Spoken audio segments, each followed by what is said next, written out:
Janae Smith is a senior communications major with a minor in environmental studies. This year, Janae is on board to raise awareness of human trafficking and is also a part of the Cabrini Mission Corps with Catholic Relief Services. Fatine is a senior HR major at Cabrini and took a global leadership course with Dr. Womack. After taking the course, Fatine became more interested in relating his major to his new interest in human trafficking and wants to try and make a difference in the world. Before I took this class, I didn't know much about human trafficking. I wasn't really aware of it, nor did I care much about it. And there wasn't much information that I knew from school, at least. They didn't really give us much knowledge about the topic, so I didn't really get a chance to know until I took this class. Also, I know for me, I've become really more aware or thinking back on different experiences I've had to see how human trafficking can be right under your nose and you don't even know it.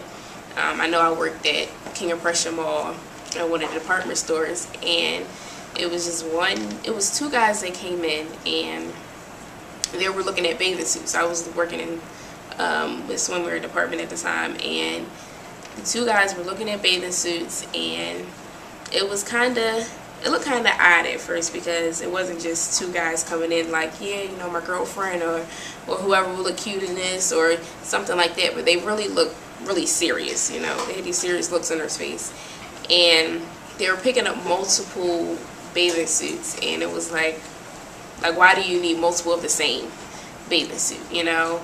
And they were looking at the tags and the sizes, and I asked them, you know, did they need any help? And they were like, no, and they just were really standoffish, and they were like just talking really quietly between themselves, and it seemed kind of odd, you know. And at the time, I didn't know what I could do or what to think about something like that, but it was just something that happened. It was like, I never know. And then, not to mention, King of Prussia Mall is one of the main spots where human trafficking, they do the trade-offs, and how that's where it happens. And of course, one of the department stores are one of the biggest places, so it could have very well been it. During the class, I thought it was really interesting. We had a lot of guests come in. We had people from FBI. We actually had a wife of an FBI agent in our class, so she got her husband to come in, which is really cool. They told us great stories. We had a lot of members from groups who came in and told us a lot of information. We saw tons of videos. I didn't know how broad of a topic it was and how much of a difference it's making in the world in a negative way of seeing young teens being trafficked around the world. You know, the chances of that those being traffickers were crazy. And it's like, what would I have done this time now? And this wasn't even that long ago. What would I have done now in that situation, and what could I do? And I know, being a part of the task force that is trying to educate Cabrita's community about human trafficking, I've learned about the number we can call, and we can let them know about different things we see. It was one instance, I can't remember where, but somebody was it was like a nailery or a shop somewhere that was shut down because somebody called in about something, and a week later they were shut down. And they could have been shut down for something another reason, but you never know. And to find out those people there that were working, and they were being trafficked after somebody took the time to sit down and talk to them and really realize, what's going on, how'd you get here, is your family here, and things like that. And it can happen to anybody. It's just not people from different countries. It's people here too, people can get trafficked from, California to Texas. You never know, and you have to really be careful.